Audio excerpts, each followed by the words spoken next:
และในความฝันเหมือนกับมีคนหลายเนาะแต่ว่าคนเรานั่นน่ะยากพี่น้องได้ยินยังบ่พี่น้องได้ยินยังบ่ตอนนี้มนุษย์พับกองไว้มนุษย์ได้ยิน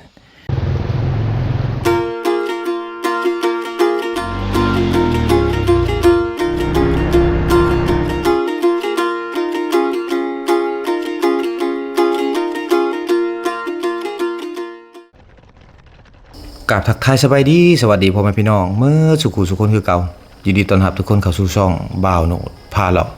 EPนี้บ่าวโหนดจะพาพ่อแม่พี่น้องไปที่บ้านตุงแตงหรือว่าบ้านห่างนั่นเองบ้านตุงแตงหรือว่าบ้านห่างแม่นอยู่ที่เมืองตะโอยแขวงสารวันหลังจากที่บ่าวโหนดได้ฟังชาวบ้านเพิ่นบอกมาว่าในปีคศ1997อยู่ในเขตเมืองตะโอยได้เกิดพญาติถอกทองบ้านที่คนตายหลายที่สุดก็คือบ้านตุงแตงเก่าและในปีคศ1999หาปี2000เกิดน้ำท่วมและต่อมาก็มีคนฆ่าตัวตายอยู่ในหมู่บ้านประมาณ2 คน และสิ่งหลักๆที่ว่าเฮ็ดให้ชาวบ้านเขาเจ้าต้องได้จำเป็นย้ายออกมาอยู่ตามถนนใหญ่ก็คือเส้นทางที่ว่าจะเข้าไปหมู่บ้านตุงแตงนี่เป็นเส้นทางที่ว่าลำบากที่สุดพี่น้องสังเกตเฮือนพ่อแม่พี่น้องในบ้านตุงแตงเก่านี่จะแตกต่างกับบ้านอยู่ทางนอกเลยเนาะเพราะว่าเฮือนเพิ่นนี่บรรยากาศนี่ต่างกันเลยพี่น้องลักษณะการเห็นเฮือนเห็ดชานเพิ่นนี่แตกต่างกันเนาะอยู่ทางเขตหนทางใหญ่ที่ชาวบ้านเพิ่นย้ายไปอยู่นี่เฮือนเขาเจ้าเนี่ยจะเป็นเฮือนดินเฮือนปูนหมดแหละแต่ว่าเฮือนอยู่ในบ้านตุงแตงเก่านี่จะเป็นเฮือนบูฮานเฮือนแต่แท้สมัยก่อนๆเนาะเห็นบ่เขาจะเอาหินได้เนาะเอาหินมาค้ำเป็นเอาไว้ห้องเสาพี่น้องเอาไว้ห้องเสาสังเกตนี่อยู่กองตารางเฮือนเขาเจ้านี่จะมีเม็ดแป้นเนาะเขาจะกะเกียมไว้เห็ดโลงศพให้กับคนแก่สลาเพราะว่าอยู่ในเขตนี่เขาจะบ่มี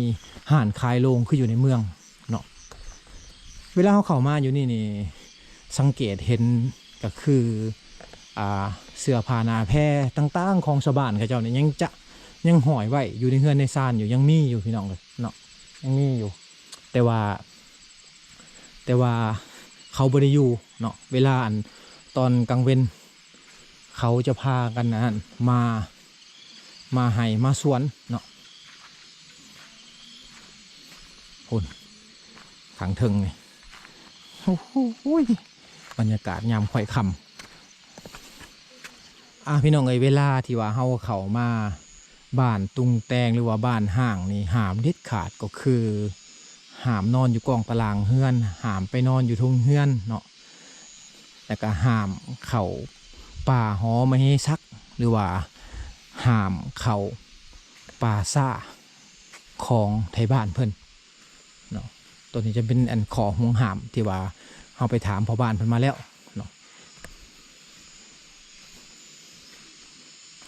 อยู่จุดนี่จะเป็นวังที่ว่าพระเจ้าจำพีพี่น้องหรือว่าเฮ็ดฮีดเนาะตามประเพณีนี่ได้เนาะเขาจะเอางัวเอาควายมาผูกไว้อยู่นี่พี่น้องผูกแล้วก็จะขาอยู่นี่แหละเมื่อวานมื้อซื่นนี่ก็เห็นบ่เมื่อวานมื้อซื่นนี่เขาก็เห็ดดองอยู่นี่พี่น้องเนาะ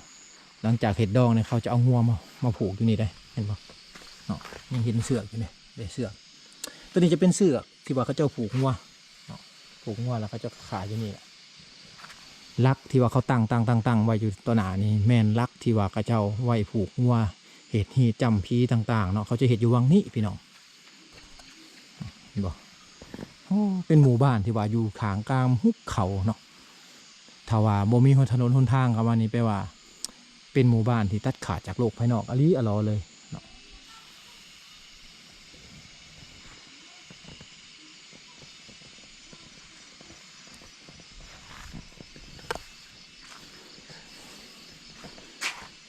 สังเกตอยู่ในกล่องตารางเฮือนแต่หลังคาเฮือนนี่เฮือนใดที่ว่ามีผู้เฒ่าแก่แล้วเขาจะเห็ดโล่งไว้เห็นบ่โล่งจะเห็ดเป็นโล่งศพไว้ได้เนาะเห็ดเป็นโล่งศพไว้เพื่อว่าผู้เฒ่าผู้แก่พ่อแม่ที่ว่าเฒ่าแล้วตายไปเขาจะ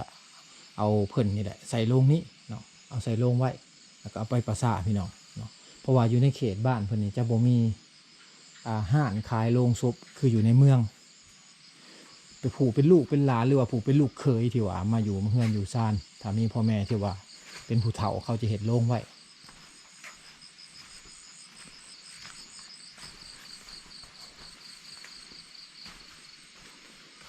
นี่เฮือนหลังนี่ก็คือกันเนาะเฮือนหลังนี่ก็คือกันพี่น้องเนาะอันนี้ก็จะเป็นไม้ที่ว่าเขาเจ้าเลื่อยแล้วปะไว้นี่เนาะแต่ว่าเขายังบ่ได้เห็ดเป็นโรงดอกเลื่อยเป็นไม้แป้นปะไว้เฮือนซ่านของเขาเจ้านี่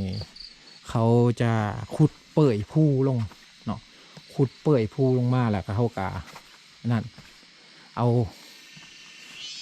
เฮือนมาตั้งเห็ดเป็นเฮือนเป็นซ่านพี่น้องเนาะเห็นบอกสังเกตว่าจะเป็นเฮือนเป็นสั้นลงเลยเฮือนซ่านให้เจ้าเป็นสั้นเป็นสั้นเป็นสั้นเป็นสั้นลงเลยเนาะ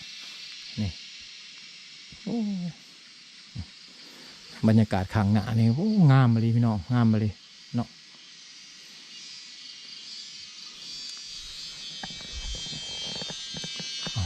เดี๋ยวย่างไปเรื่อยๆพี่น้องเลยบรรยากาศช่วงนี้ก็สิเป็นประมาณ6 โมงแหละเนาะ6 โมงแหละบรรยากาศมันก็จะแตกต่างกับอยู่ทางนอกเลยเนาะมันเงียบสงบพี่น้องเงียบสงบอะไรเนาะเห็นบ่เสาอันเฮือนเพิ่นนี่เพิ่นจะเอาอันนี้เราได้ตั้งเอาเนาะเอาหินห้องไว้แล้วเอาเสาตั้งนี่เกือบว่าหมดทุกๆเสาเลยตัวนี้เนี่ยตัวนี้เห็ดกดจอดอยู่นี่ตั้งไว้เห็ดกดจอดอยู่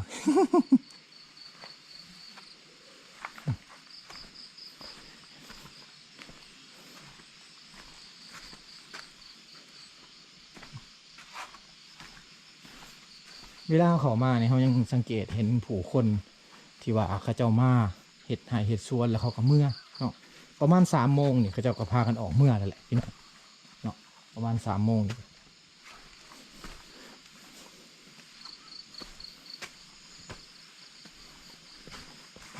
ต่อเป็นเฮือนที่ว่าเป็นเฮือนทรงบูฮานอะไรรออะไรเนาะทรงเฮือนแบบซี่นี่เขาจะเห็นแต่อยู่ในบ้านตุงแตงหรือว่าเขตเมืองสมวยหรือว่าเมืองตะโอยจะเห็นหลาย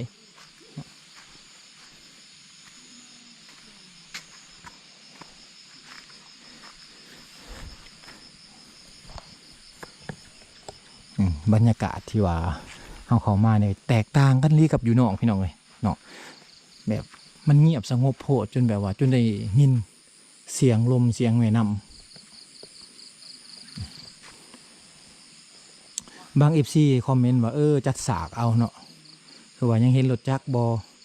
แต่ว่าEPนี่แมนเบาโนดได้พาพ่อแม่พี่น้องมาเบิ่งยามกลางกลางคืนพี่น้องของเฮือนชาวบ้านเพิ่นเนาะว่าเป็นอะไรEPนี่ก็คือEPพิเศษเลยแหละเนาะที่ว่าเบาโนดตั้งใจถ่ายคลิปให้พ่อแม่พี่น้องได้เบิ่ง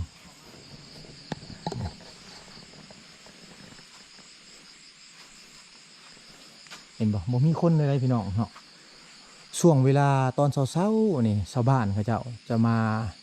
ให้มาสวนเนาะเพราะว่าเขาเจ้ายังบริทีมให้ทีมสวนเขาพี่น้องอยู่วังนี่เนี่ยตอนเช้าๆนะเขาจะมาประมาณแต่ว่าประมาณ3 โมงแรงพี่น้องเนาะไก่ค่อนคำชาวบ้านเขาเจ้าจะพากันเมื่อนอนอยู่เทียงหน้าเนาะเมื่อนอนอยู่เทียงหน้าพุ่นแต่ว่าอยู่วังนี่จะเป็นนั่นเฮือนเนาะบ้านห้างเพิ่นจะห้องว่าเฮือนพี่น้องเนาะแต่ว่าอยู่เฮือนหลังใหม่เขาจะห้องว่าเทียงหน้านั่นเองเนาะเพราะว่าทุกสิ่งทุกอย่างหรือว่าพี่พ่อพี่แม่หรือว่าของหักษาต่างๆเนี่ยเขาเนี่ยเก็บไว้อยู่ในเฮือนหลังเก่านี่อยู่พี่น้องเนาะฉะนั้นเนี่ยในยามที่ว่าเขาเจ้าเฮ็ดอันฮีดคลองประเพณีต่างๆเนี่ยเขาจะมาเฮ็ดฮีดอยู่วังนี้พี่น้องเนาะแล้วก็จึงพากันไปนอนอยู่เทียงหน้าพุ่นบัดนี้เนาะหรือว่าการแต่งงานการจำพีต่างๆชาวบ้านเขาจะพากันมาเฮ็ดฮีด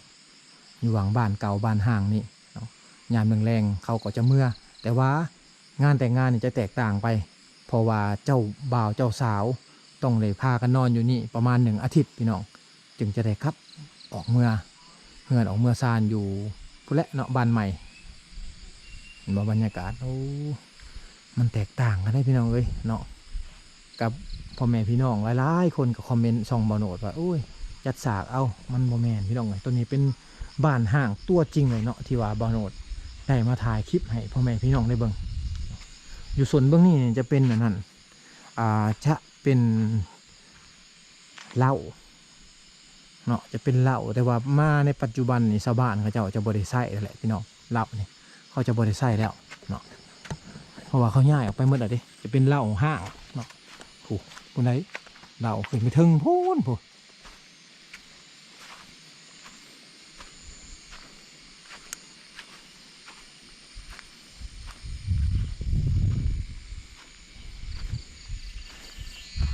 คนเขตนี่เขาส่วนหลายเนี่ยเขาจะบอเอาเหล้าไว้อยู่ในเฮือนในซ่านพี่น้องหรือว่าใกล้เฮือนใกล้ซ่านเนาะ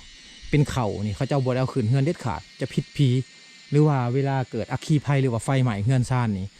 เขาจะไหม้ไปนำเห็นให้เขานี่จะบ่มีเขากินเนาะฉะนั้นแหละไทยบ้านเขาเจ้าจึงนับถือให้เอาเหล้านี่ออกจากเฮือนจากซ่านพี่น้องไกลเนาะแต่ว่าอยู่ในบ้านเขานี่จะบ่มีขี้หลักเลย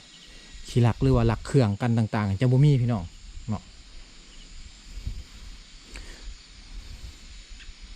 เหตุให้ที่ว่าหมั่นใจได้เลยว่าการที่เอาเราไว้นอกนี่เขาจะผู้เสียแน่นอนโอ้บรรยากาศโอ้